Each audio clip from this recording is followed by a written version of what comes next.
One of the questions I get asked regularly is how to move negotiations away from a focus purely on price to a focus on overall value.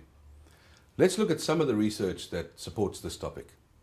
A research study done by Tom Riley in the US market on the importance of price as part of the buying criteria revealed some interesting conclusions. Of the 8,000 professional buyers that participated in the research study, only 17% indicated that price is their primary criteria when buying products or services. When the survey participants were asked to indicate how important price was in the buying process on a 10-point scale, with 10 being very important and 1 being not important, buyers responded by rating price at an average of 6.9 out of 10. Some other interesting findings of Tom's survey were that buyers are prepared to pay an average of a 13.9% premium for a better quality product. Also, buyers are prepared to pay an average of a 9.4% premium for a better quality service. Acquisition price ranked only 9th out of 12 things that buyers indicated that they look for when procuring solutions. They judged that knowledgeable salespeople, quality products, product availability, technical support, ease of doing business, and other criteria were more important than the acquisition price.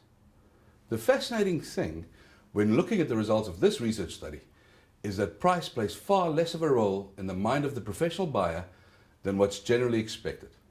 Think about it in a general sense. If price was the most important buying criteria for most people, then there would be only cheap and affordable cars on the road.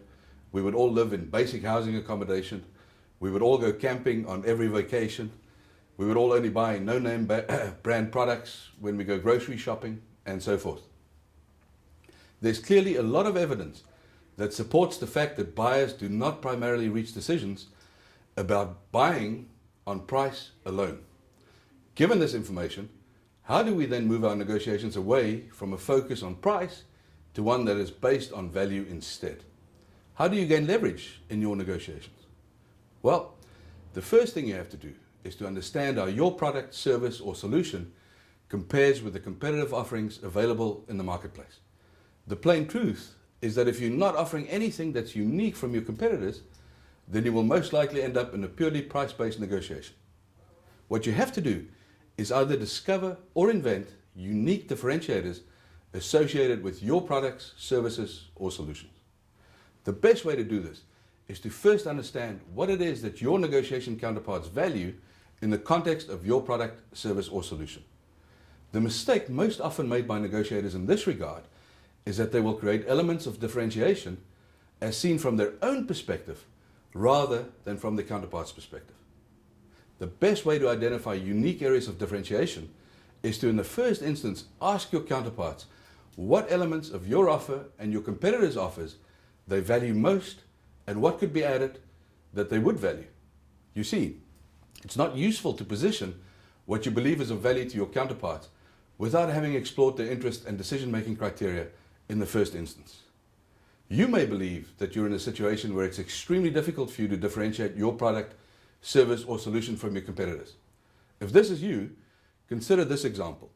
In the 1980s, Domino's Pizza took the pizza delivery market by storm by positioning a unique differentiator associated with their service rather than their product.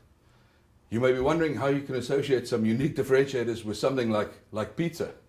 Well, the way Domino's did it was to create a unique proposition around their service. What they did was to offer a guarantee that if you ordered a pizza from them, you would receive it within 30 minutes, it was guaranteed to be hot, and if it didn't meet any of these two criteria, you would receive it for free. My challenge to you is to identify what it is that you can do to create a unique proposition around the items that you are negotiating. See, one thing you can be sure of: if you don't know what makes you unique, or if what you believe makes you unique is not something that is valued by your counterpart, then you will be stuck in a pure play price negotiation.